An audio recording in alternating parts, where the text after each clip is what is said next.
seandainya kau mau menerima lamaranku, aku jamin ayahmu akan tetap menjadi Raja Gasan sampai akhir hayatnya. Tapi kalau kau menolak, jangan salahkan aku bila tahta kerajaan berada di tanganku secara paksa. Kurang ajar!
Nah, Tuan Ibnu Sabil, terimalah emas dan permata ini sebagai terima kasihku atas jasamu. Maaf Tuan Raja, kalau saya mengembalikan Putri Safia ke pangkuan Tuan Raja dan Permaisuri, bukan berarti saya mengharapkan imbalan emas dan permata. Tapi semua itu saya lakukan ikhlas demi kemanusiaan. Namun, kalau Tuan Raja berkenan, bagaimana kalau emas dan permata itu kita bagikan saja kepada rakyat Gazan yang miskin? Tentunya hal itu akan lebih bermanfaat. Wahai Tuan Sabil, ternyata hatimu mulia sekali. Kalau begitu, engkau pantas mendapat gelar titisan Dewa Api sebagai Tuhan yang disembah oleh rakyat Gazan. Maaf Tuan Raja, anugerah ini pun tidak dapat saya terima. Apa? Kau menolak anugerah tertinggi di kerajaan ini? Itu berarti kau menghina kami. Gila. Apa maunya dia? Bukankah itu penghargaan yang tertinggi didambakan oleh manusia di seluruh negeri ini? Sebagaimana telah kukatakan Panglima, bahwa orang asing itu bukan orang sembarangan. Apakah maksud Tuan Raja bahwa rakyat Gazan menyembah api sebagai Tuhan? Tentu saja. Api adalah Tuhan. Manusia mana yang tidak tahu bahwa api adalah sumber kehidupan? Sebagai contoh, matahari adalah tungku api yang paling besar. Matahari memberi kehidupan kepada manusia, binatang, dan tumbuh-tumbuhan. Sebagai percikannya, kau bisa melihat bagaimana api di dunia ini bisa begitu lembut dan menolong kehidupan manusia, tapi juga bisa menghukum dan mematikan manusia. Apakah tidak layak kalau api yang begitu dahsyat kita sembah sebagai Tuhan? Apa yang Tuan Raja katakan, bahwa matahari adalah tungku api, sangat benar. Dan panas matahari merupakan sumber kehidupan, juga sangat benar. Namun yang perlu Tuan Raja ketahui, bahwa matahari sebagai tungku api dan sumber kehidupan, ada yang menciptakan. Apa kau bilang? Matahari ada yang menciptakan? Mendekatinya saja tidak ada, apalagi menciptakan. Jangankan matahari dunia yang Tuan sembah itu, bahkan bintang-bintang di langit yang jumlahnya seperti pasir di gurun Sahara adalah matahari-matahari lain. Yang semua itu diciptakan oleh Allah Subhanahu wa Ta'ala, yaitu Tuhan yang sebenarnya. Tuan Ibnu Sabil, apakah kau bisa memberi bukti bahwa Tuhan mulah yang menciptakan bintang-bintang dan dewa api? Baik Tuan Raja, saya akan membuktikan bahwa di samping menciptakan bintang-bintang dan matahari, Allah juga menciptakan kita semua, manusia. Hai, apakah kalian dengar perkataannya? Bahwa kita diciptakan oleh Tuhannya. Wahai Tuan Ibnu Sabil, aku dilahirkan oleh ibuku. Ibuku dilahirkan oleh ibunya. Tuan Raja, dan kita semua memang dilahirkan oleh ibu kita. Tapi saya ingin mengingatkan bahwa jauh sebelum kita dilahirkan, kita tidak lebih hanyalah setetes air yang hina yang dipancarkan oleh ayah kita di antara tulang sulbi dan tulang rusuk ke dalam rahim ibu kita. Setelah itu, air yang hina tadi dikembangkan menjadi segumpal darah. Darah tadi dikembangkan menjadi segumpal daging. Kemudian daging tadi diukir. Diukir mata untuk melihat. Diukir telinga untuk mendengar. Dibuatkan bibir untuk berkata-kata. Lidah untuk membedakan rasa. Dibuatkan paru-paru untuk mengatur peredaran udara. Dibuatkan jantung untuk mengatur peredaran darah. Nah, setelah anggota tubuh ini sempurna, kemudian kita dikeluarkan sebagai bayi. Maaf Tuan Raja, sebuah pertanyaan buat kita semua. Apakah bayi tadi diciptakan oleh ayah kita? Ataukah bayi tadi diciptakan oleh ibu kita? Tidak sekali-kali. Jawabannya adalah yang menciptakan bayi dari setetes air mani menjadi darah, menjadi daging dan disempurnakan adalah Allah Subhanahu wa Ta'ala. Dialah Tuhan yang sebenarnya. Maaf Tuan Raja, izinkan hamba untuk menyanggahnya.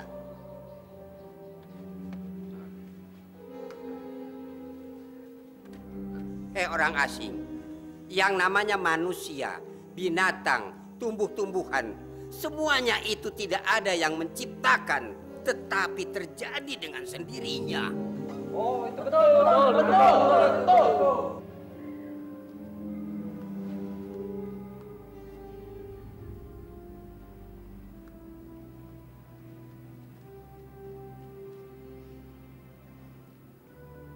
Kalau begitu saya mau bertanya,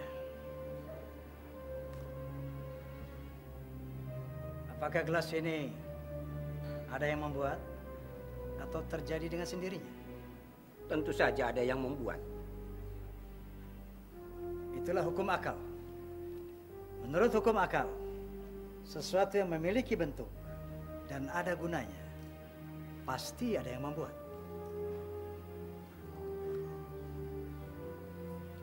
Nah, Kalau gelas yang begini sepele ada yang membuat, tentunya mata, telinga, paru-paru, jantung, dan sebagainya seluruh anggota tubuh ini yang jauh lebih dahsyat, jauh lebih bermanfaat, pasti ada yang menciptakan. Dan yang menciptakan bukan bintang-bintang di langit, bukan matahari, dan juga bukan dewa api. Tapi yang menciptakan semua ini adalah Allah Subhanahu wa Ta'ala. Kurang ajar. Kau menghina kami dengan mengatakan dewa api bukan Tuhan. Kau bunuh kau.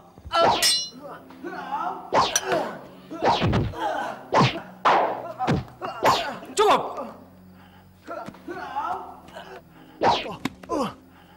Wahai keluarga istana dan para undangan yang aku hormati. Kalau kita menggunakan pikiran yang sehat dan akal yang jernih, apa yang dikatakan Tuan Ibnu Sabil patut kita renungkan. Karena semua alasannya mengandung kebenaran dan tidak bisa dibantah. Tuan Sabil, maafkan atas sikap Panglimaku tadi yang telah berbuat kasar terhadap Anda. Pengawal, tangkap dia. Tidak, Jurayat. Biar bagaimanapun, Tuan Sabil adalah orang yang berjasa kepada Kerajaan Gasan. Dia adalah orang yang harus kita hormati. Pengawal, berikan pelayanan yang terbaik kepada beliau.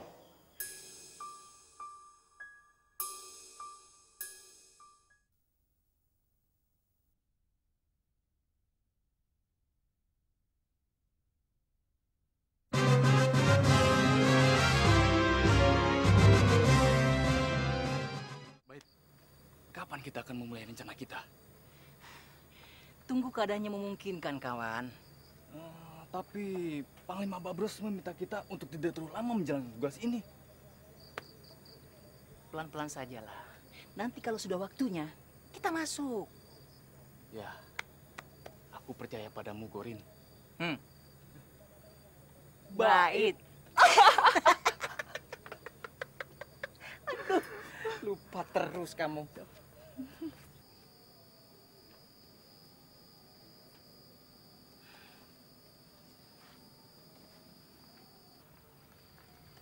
Assalamualaikum, Rizky. Waalaikumsalam. Ada apa, Baik? Tak biasanya kau datang ke sini. Tidak ada apa-apa. Kebetulan lewat saja. Bagaimana kabarmu, Rizky? Alhamdulillah, baik. Dari tadi aku perhatikan, kamu tampak termenung sendirian. Ada apa? Kamu pasti tengah memikirkan Ustaz Sabil, ya toh?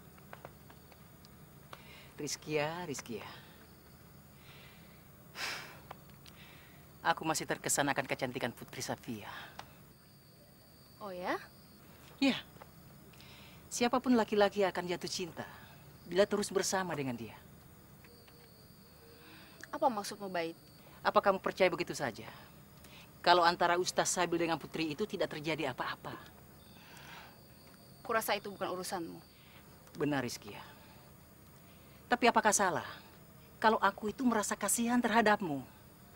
Sejak kepergian Ustadz, kamu sering termenung sendirian. Sudahlah, aku tidak mau berpikir yang macam-macam. Dengar, Rizkia. Tidak ada gunanya kamu memikirkan Ustaz Sabil. Toh dia sangat mencintai putri itu. Dia cantik, kaya raya, putri seorang raja lagi. Sedangkan kamu... Maaf, aku ingin istirahat. Assalamualaikum, Rizkia.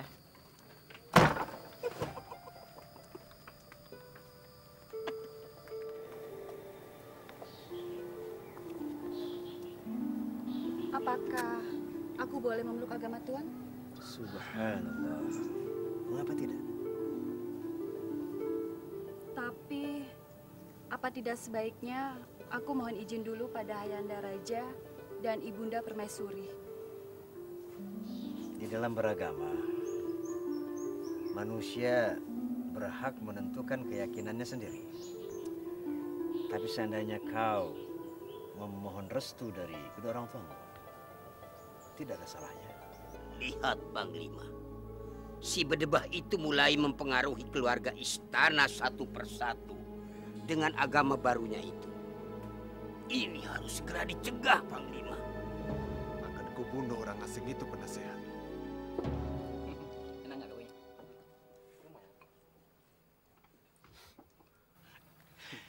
Hai Toy, sejak memeluk agama Islam, saya melihat kehidupan kamu semakin sulit saja. Padahal dulu waktu masih menyembah Tuan Natar, kehidupan kita tidak sesulit sekarang ini. Betul tidak, teman? Iya juga ya. Yang kurasakan sekarang, sejak kita masuk Islam, sering terjadi gagal panen. Serang hama lah, kemarau panjang lah. Iya, katanya Tuhan Allah itu Maha Pengasih, Maha Penyayang. Tapi kenyataannya? Apa memang begitu? Jangan bicara sembarangan. Kita kan belum tahu banyak tentang Islam. Janganlah menuduh Allah sekeji itu. Nah, ini orang yang sudah terkena sihir Ibnu Sabil. Tutup mulutmu. Bagaimanapun juga, aku nggak suka kalau orang menghina Ustadz Sabil. Sudah. Tidak usah berkelahi, tidak usah. Nanti juga ketahuan siapa yang benar di antara kita. Ya.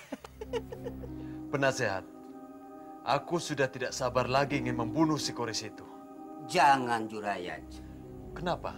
Selama orang asing itu masih berada di istana ini, kau tidak mungkin dapat menggulingkan raja. Karena orang asing itu tidak akan tinggal diam kalau terjadi apa-apa pada Raja Oris. Lalu bagaimana? Kita harus singkirkan dahulu orang asing itu. Caranya?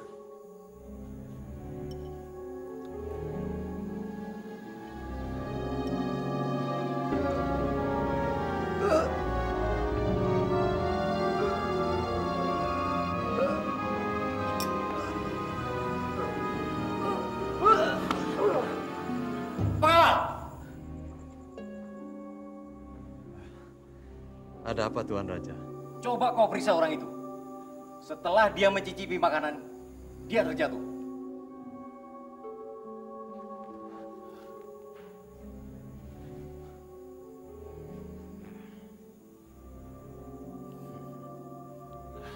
Maaf, Tuanku. Orang ini telah mati keracunan makanan. Kurang ajar. Berarti ada orang yang ingin membunuhku. Maaf, Tuanku. Selama ini makanan Tuan tidak pernah diracuni. Tapi setelah ada tamu kehormatan kita. Jurayat, apakah kau mencurigai orang asing itu? Hamba tidak menuduh, Tuanku. Tapi satu kenyataan telah terjadi di depan mata kita. Ayah, aku kenal betul dengan Tuan Ibnu Sabil. Tidak mungkin dia berbuat sekeji itu. Dalam lautan bisa diduga. Dalam hati siapa yang tahu? Maaf, Tuanku. Hamba mohon diri.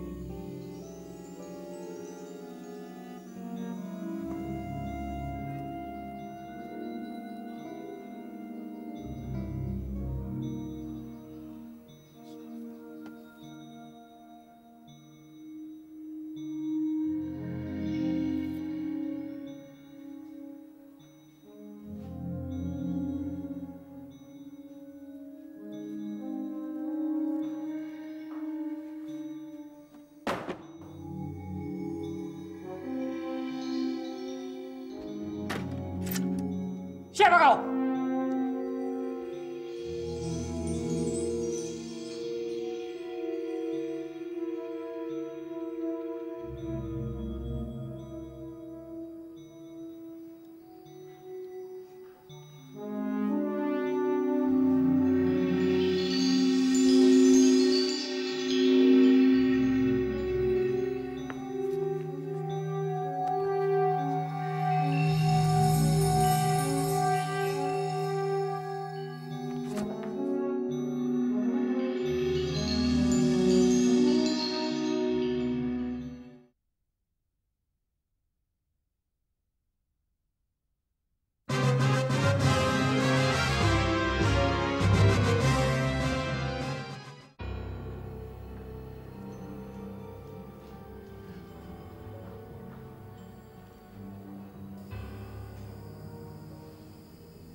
Ada apa Tuan Raja memanggil saya?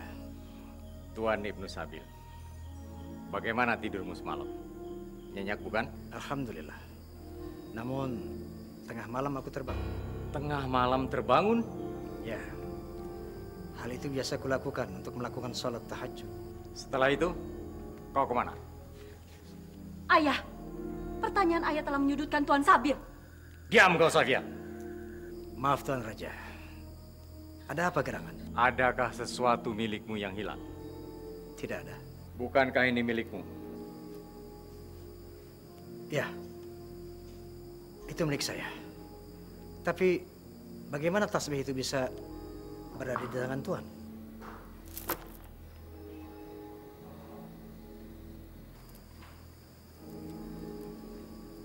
Berdebah. Kalau bukan karena jasamu yang besar kepada keluargaku, sudah kubunuh kau. Maaf Tuan Raja. Aku sungguh-sungguh tidak mengerti apa maksud Tuan. Jangan banyak bicara. Tinggalkan segera istana ini. Sekarang juga. Prajurit, usir orang ini. Ayah, Safia mohon, jangan usir Tuan Sabil. Tenanglah putriku. Sudah terbukti bahwa Tuan Ibnu Sabil inilah yang ingin membunuh ayah. Tidak mungkin Tuan Sabil membunuh ayah. Tapi tasbih itu memang miliknya. Dan tasbih itu terjatuh di kamar ayahmu saat pencuri itu lari keluar.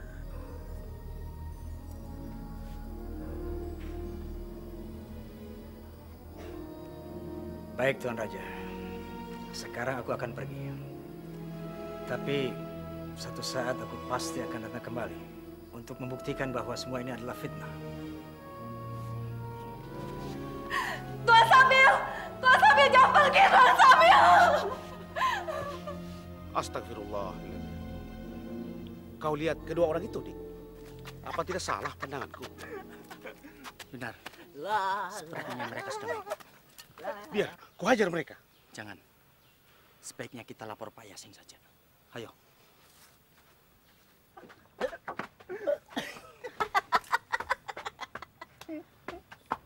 Hei Luai, rupanya kamu suka minum arak juga ya? Kalau aku minum arak, memangnya kenapa? Hai, bukankah dalam agama baru kita minuman arak itu dilarang? Sudah. Ayo kita minum. Ayo, minum.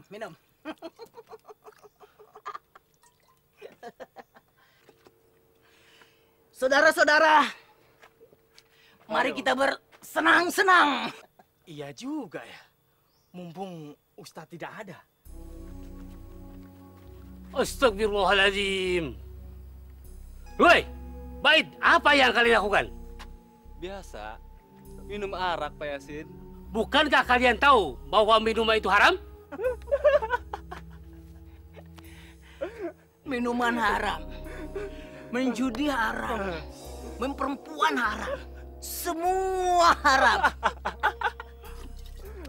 Bukankah dulu, waktu kita masih memeluk agama Tuhan Atar, tak seorang pun pemuka agama yang mau mengatakan hal itu. Sehingga kita bebas untuk bersenang-senang. Sekarang, setelah memeluk agama Islam, semuanya dilarang. Baik, jaga mulutmu dan buang segera minuman itu.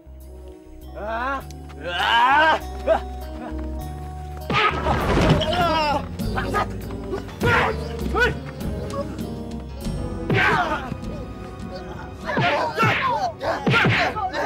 Udah!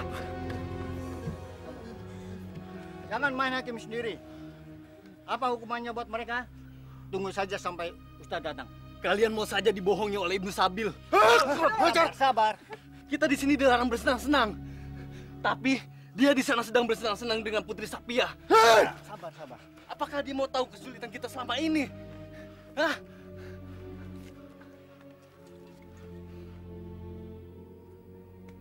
Sekali lagi kulihat kalian bermabok-mabokan, kubunuh kalian. Pergi dari sini kalian.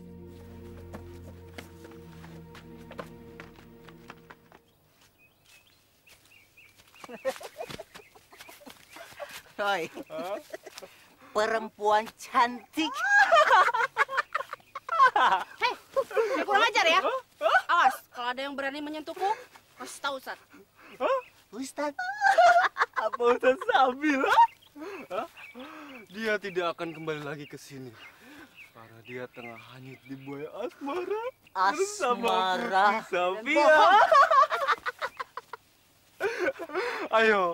Ayo layani kami. Ayo layani kami. Layani kami.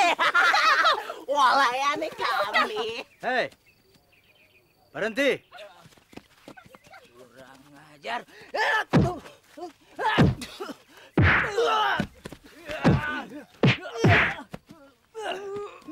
Astagfirullahaladzim. Rupanya kalian mabuk. Benar Ustaz. Di sana pun dia mengajak kami untuk mabok. Dan sempat saya hajar dia di warung. Bangun. Bangun.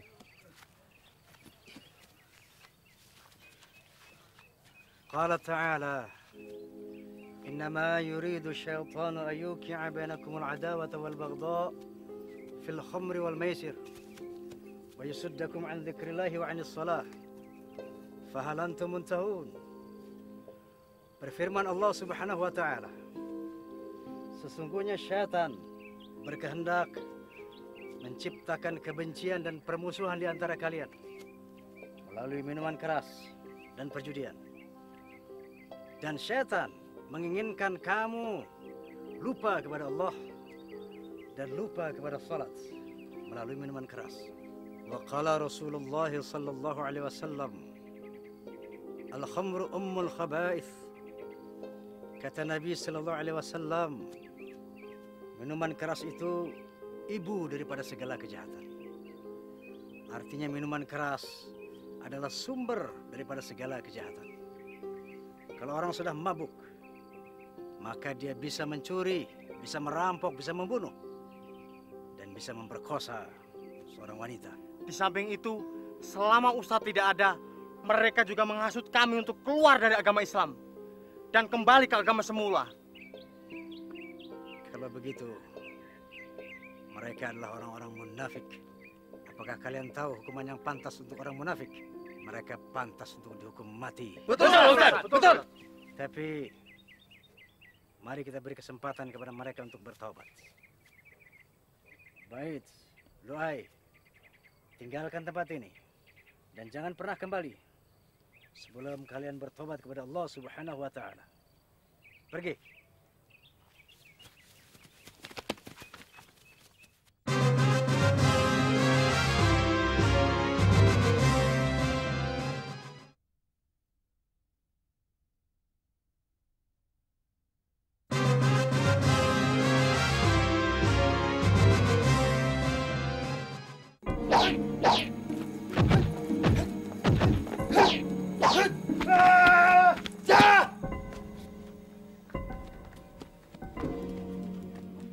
Kalian sudah kembali rupanya. Pasti membawa kabar penting untukku. Bagaimana? Apakah kalian berhasil mempengaruhi orang-orang Islam itu? Maaf Tuan Panglima. Ternyata pengikut Sabil tidak mudah untuk dipengaruhi. Bahkan Ibnu Sabil sendiri hampir mengetahui bahwa kami disusupukan ke perkampungan Islam. Apa? Benar Panglima. Kalian gagal. Kalian pantas mendapat hadiah ini.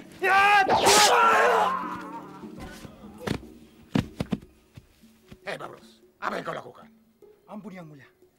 Mereka adalah orang-orang utusan Ibnu Sabil yang disusupkan di istana ini untuk mempengaruhi orang-orang istana. Sabil, ternyata kau licik juga.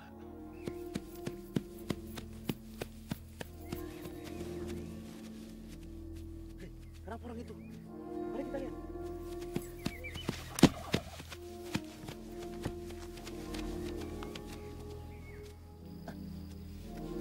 Tolong sampaikan surat ini pada Ibnu Sabil dari Putri Safia.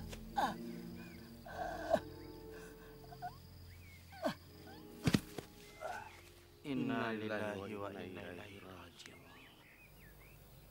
Kalau ini lurus ya, lurus. Apapun posisi ini lurus.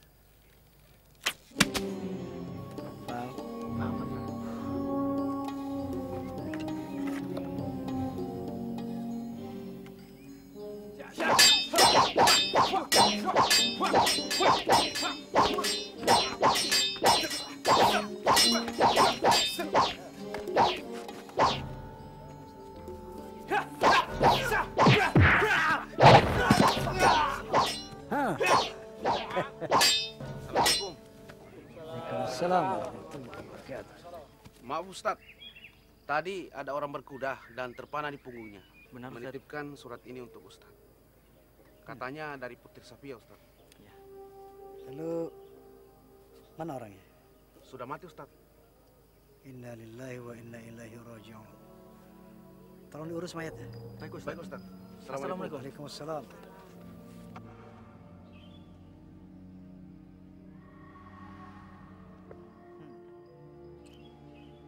Ternyata apa yang selama ini dikhawatirkan oleh Putri Safia telah menjadi kenyataan.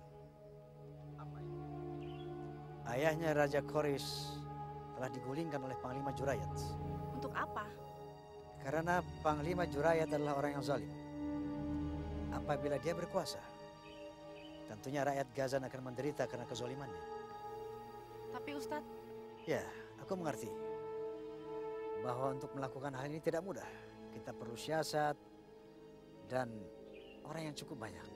Maksudku, kalau Ustadz berhasil mengalahkan Panglima Jurayat, apakah selanjutnya Ustadz akan melamar Putri Safia? Jangan berpikir terlalu jauh, Rizkia. Maut, rezeki dan jodoh telah ditetapkan oleh Allah Subhanahu wa Ta'ala. Baiklah, aku hanya bisa berdoa. Semoga Ustadz berhasil. Aku cemas. Apakah suratku yang dibawa kurir itu sudah sampai ke tangan Tuan Sabil? Tenang, Tuan Putri. Sang kurir itu pasti akan melaksanakan tugasnya dengan baik. Kalau memang demikian, kenapa saat ini mereka belum datang juga? Semoga Dewa Api melindunginya. Aku tidak menyangka. Jurayat yang begitu aku percaya, ternyata menikam aku dari belakang. Kudidik sejak masih remaja, kini mengambil alih kekuasaanku. Dasar ular berbisa. Kalau saja pada waktu itu Kanda percaya pada putri kita dan tidak begitu saja mengusir Tuan Ibnu Sabil, pasti peristiwanya akan lain, Kanda. Kalau begitu, makanan yang diserahkan kepadaku tempo hari, orang bertopeng yang memasuki kamarku dengan meninggalkan tasbih Ibnu Sabil, bisa jadi itu semua rekayasa Jurayat. Aku menyesal telah menghardik Ibnu Sabil. Dinda khawatir, Kanda. Khawatir akan putri kita, Safia, yang diperlakukan tidak layak oleh Jurayat. Selamat malam, Qoris dan Halia. Bagaimana dengan kamar barumu ini? Apakah cukup nyaman? Berdebah kau, Jurayat. Jangan panggil aku dengan nama itu lagi. Panggil aku yang mulia Tuan Raja Jurayat. Kurang ajar kau, Jurayat. Tenang, Qoris, tenang.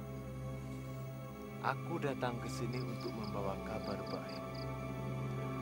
Besok malam aku akan mengadakan pesta perkawinanku dengan putrimu Safia. Dan sekaligus mengokohkan penobatanku menjadi Raja Gasan.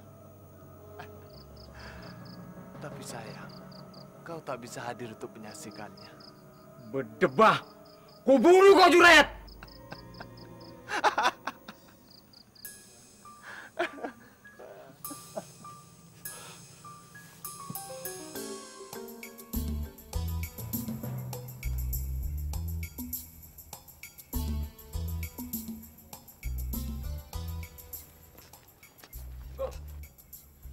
Mau kemana?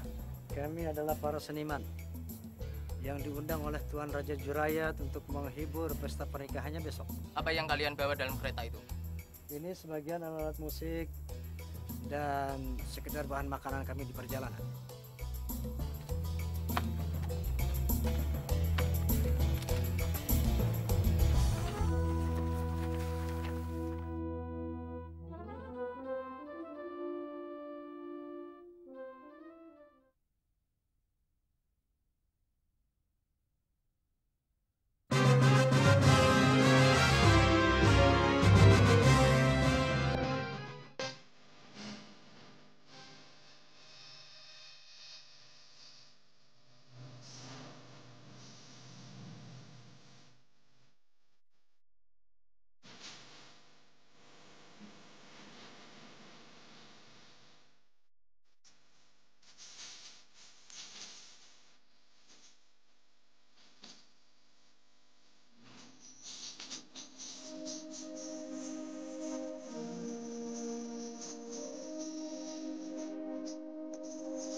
Masih ingat saya, bukan?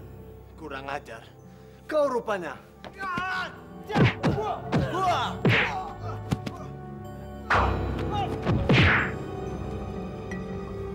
Bunuh mereka!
Pergi dari sini, atau kau mati di tanganku.